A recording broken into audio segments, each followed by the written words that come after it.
All right, now we're going to search for a company. Now, instead of looking for the company manually under the search profiles and companies section, we're actually going to use the search bar at the top and just type in the company name to search for it and click on it. So let's search for Amazon. And that automatically brings up the public company profile. So you can see under company summary, there are different sheets or views that you can look at. This is a great profile page that starts with key information like number of employees, ticker symbol, year founded, etc. You can see here business description, classification, key investors, and so on. Then down here, you get some good financial information, such as the market capitalization. You can see 1.6 trillion here for Amazon. You can see its share price along with volume in that chart. Quickly, you can find the revenue, EBITDA, and so on for the business, index membership, and key professionals, board members, subsidiaries. There's a lot of great information that's packed into this tier sheet. So this is a great place to start getting information on a business. Now, from here, you may want to branch out. You may want to look at the corporate timeline, for example. And you can scroll all the way back to the very, very beginning. So that may be helpful to navigate. You can get a detailed business description here. Let's look at their products. You can look at Amazon's competitors. This is a great way to build a comps table or get a list of other businesses that may be relevant for valuing the company. Let's look at how it's classified here under consumer discretionary. Let's click on analyst coverage.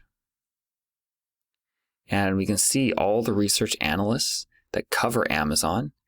You can see here their target price and recommendation. Let's scroll down. And you can see here there are 89 equity analysts, at least in Capital IQ, that cover Amazon.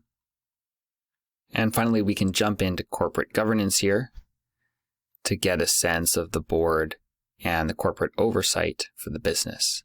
So there's a lot of good stuff to explore here, all under the company summary section, with the tear sheet being the primary source of initial information for the business.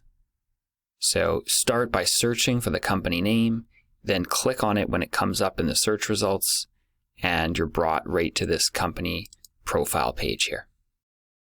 Let's keep moving through Amazon's company profile page, and we'll focus down here on the financials and valuation section. Let's look at key statistics for Amazon. We can see here some highlights like revenue, EBITDA, and profitability over time. We can see the company's capitalization table here, where we can see the build-up to get to the total enterprise value for the business. And we can also get the market cap or equity value of the business here. We can see trading multiples as well. So there's a lot that we could dig into here, but first let's just move on and keep scanning. Let's look at the income statement. This is where we can control what we see. So we could go back and select more history, going back to the year 2010, for example, or 2011 here. We could also choose if we want to see annual, quarterly, year-to-date, last 12 months, or some other type of period. We could look at original or restated filings. So there's a lot that you can toggle with here. So let's say that we want to select these 3 years of history. We've got those specific 3 years that we want information for. We can see the income statement. We could go into the balance sheet and explore all sorts of areas of the balance sheet and drill in for extra detail. You can see here Amazon's cash flow statement. And we can dig into these numbers. So let's click on this. And you'll see some extra information come up here. You can see the reporting period, the currency, the amount, etc. And if I click into it, it's actually going to open up the filing. So it's going to take me straight to Amazon's 10K and show me the number. So this is a really powerful way to do a full audit of financial information for a business. So let's pause here, but you can see how you could go through each of the key financial statements through different time periods and drill in all the way to the public company filing that they made. Let's take a look at how we can export everything across here based on the time periods that we have selected straight into Excel so we can start playing around with it and building some models. So if I want to move over to Excel and start doing some of my own analysis, I can click Download Financials. And then we see here that the file has been downloaded. And now I've got this in Excel, so I can just jump in and I can actually start playing with these numbers in Excel. It's of course using the same view and the same settings that I had selected here. So it's just going to download whatever I've got here, which is these particular years. And if I bring this up so you can see the whole thing, you can see that it's downloaded all of the sections for me. So I've got Amazon's income statement, balance sheet, cash flow, multiples, capitalization, all this great data downloaded instantly into Excel for me. And that's how you use the financials section of Capital IQ. Now let's move on to look at multiples. When we get to the multiples area, we'll see that there are a variety of them, like total enterprise value compared to last 12 months revenue, or total enterprise value compared to next 12 months EBITDA. And we can drill into any of these. By clicking on it, we can see how the calculation is made. So we can see the components of total enterprise value over here, market cap plus net debt. And we can also see a breakdown of the revenue. Okay, now let's check out enterprise value to next 12 months EBITDA. So this is a forward-looking number. Next 12 months will be an estimate from analysts. All right, so here we have total enterprise value. Then we've got next 12 months EBITDA. So if I go into next 12 months EBITDA and I look at each of these 4 quarters, I can actually drill in. And if I scroll down, I'm going to see all of these various analysts and what their forecasts are for EBITDA. So you can see Raymond James here, and you can dive in even deeper. You can see who the analyst is, and you can see the history here as well, and you could drill in even further. But this really gives you a powerful insight into what analysts are expecting for the business. So you can export all this to Excel, of course. So that's how you look at the multiples here on the financials section. Let's also look at the ratios.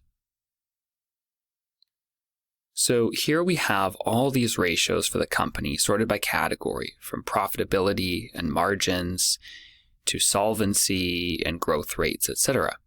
And these are the types of ratios we covered extensively in our financial analysis fundamentals course. But if you have access to Cap IQ, you can pull this type of information instantly, as you see here, and export it to Excel and start playing around with it. Let's also look at supplemental. So supplemental, if we wanted to drill into stock-based compensation, for example, which is a non-cash item that analysts often play around with, we could do that here. If I wanted to look at industry-specific data, which for some industries is very important, like in natural resources, but in Amazon's case, they really just have online revenues as an industry-specific metric. And then finally, segments, where we can get the segmented information. So we could look at revenue by geography and by segment. So you can see Amazon Web Services separated out here. And then you can see total geographic breakdown here as well. So it's nice to be able to pull that information very easily from Cap IQ. So as you can see then, we've rounded out the financials and valuation section of Cap IQ. A lot of exciting stuff to pull here and export into Excel. All right, now let's look at the estimates area. I've clicked into CIQ estimates, capital IQ estimates, and we can see here the dashboard where all the estimates are centralized. You can see a summary of analyst recommendations right here with a strong buy recommendation for Amazon. You can see target price information here. You can see the high and the low, for example, standard deviation, and the total number of estimates, 46. The recommendation is outperform. So you can see there's a fairly strong consensus here of bullish outlooks for Amazon. Then if we scroll down, we can drill into any of these items. We could look at revenue, EBITDA, free cash flow, for example, and we can look out several years and drill into these estimates. So let's look at free cash flow out to 2023 for Amazon. Okay, so now we can drill in and we can see here a list of analysts and their estimates here for free cash flow. And you can see there's a pretty big range here, actually, quite wide ranging, in fact. But then we get the average here, or the mean of the consensus. So that's how you would drill into any of these. The other thing that we can look at here that's quite interesting is guidance. So if I scroll back up, I'll now click to guidance. And this is where we have the guidance management has provided for the business. So Amazon guides on revenue and EBIT. And we can expand either of these to get more information. But at a high level, we can see here, for example, for Q4 of 2020, here is the revenue range that's been provided, and here's the EBIT range that's been provided. So I've clicked in, and if I look at guidance, I get a little bit more information here, but not much actually. But we can still see the range, and we can look back through history, and we can actually see, for example, if they've been above guidance, as they have been in these cases. And this is just a very helpful way to quickly get access to all the guidance information for a company. So between CIQ estimates and guidance, you can get a lot of good forward-looking information about a business.